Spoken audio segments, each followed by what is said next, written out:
the local plan states that buildings in this tall building zone are to be 7 to 10 stories high. And this is not 7 stories high, but it's more than 4 times that. It's 19 stories higher. So I feel that's not a compromise, but that it's just so far removed, I don't understand. It's taller than any other building in the area. Yes, we need more building, but not more luxury apartments, not more skyscrapers. It's not Canary Wharf here, it's not Nine Elms, but it's historic Wandsworth town with its heritage, its Grade 2 listed buildings, its conservation areas. One of the most important things that happened during my time as a councillor was the creation of the Old York Road Conservation Area.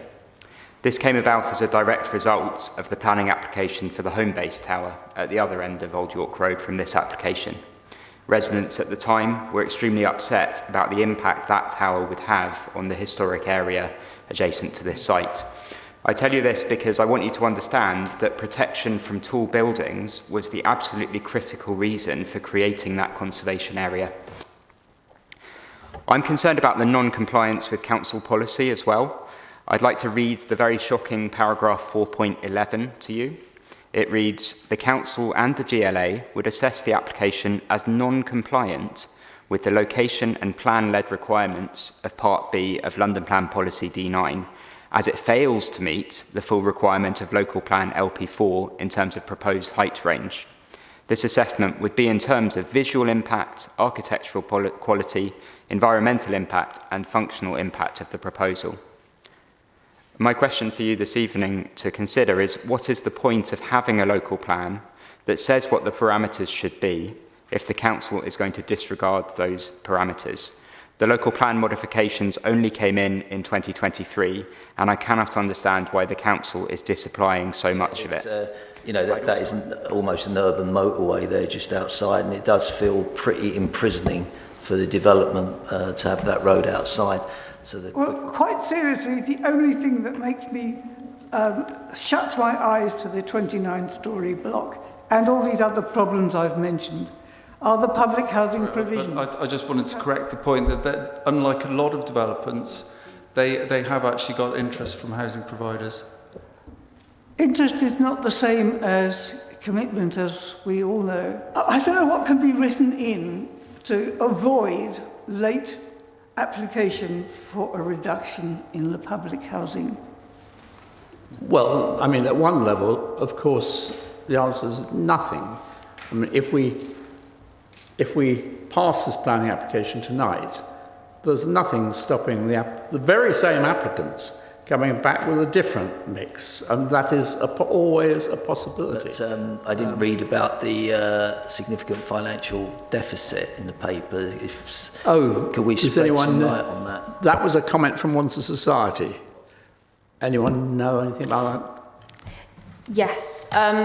So obviously with the applicants, with their initial offer, when they first submitted the application, which was based on 20% affordable housing and then 20% with grant, so they then did need to provide viability information with that. But then when they upped their offer, that it would be 40% on the basis of, regardless of grant, they then didn't need to provide further viability information with that.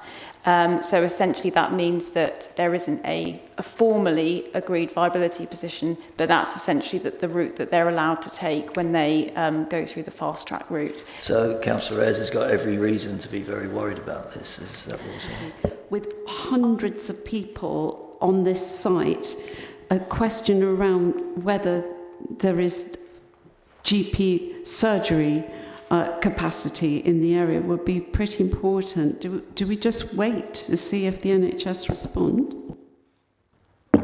I contacted the officer working in our area who responded to the application next door, and I reminded him of this application, and they still haven't done it, and I reminded him twice. And came up with a very well thought through and cohesive local plan, and here it just seems like, oh well, that doesn't matter, because the overriding thing is we're going to get some affordable housing, and everything else, as Councillor Ayres said, doesn't really matter as long as we get the affordable housing. So hang the height, 29 stories as opposed to 10 stories.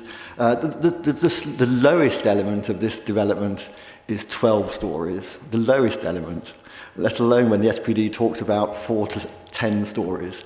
I just think it's a joke, really, and I can completely understand how the public lose faith in the council when we come forward with policy, big, strong, important policies, we're not talking about little details here, and then completely override it when we think it suits us to do something appropriate, or the developer thinks we can get away with it. So I just think on all those grounds, it's not acceptable at all.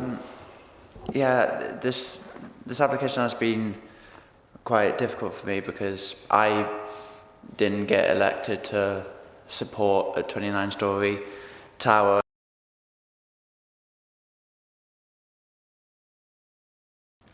Okay, so those in favour of the officer's recommendation to approve? And those against? That application is approved.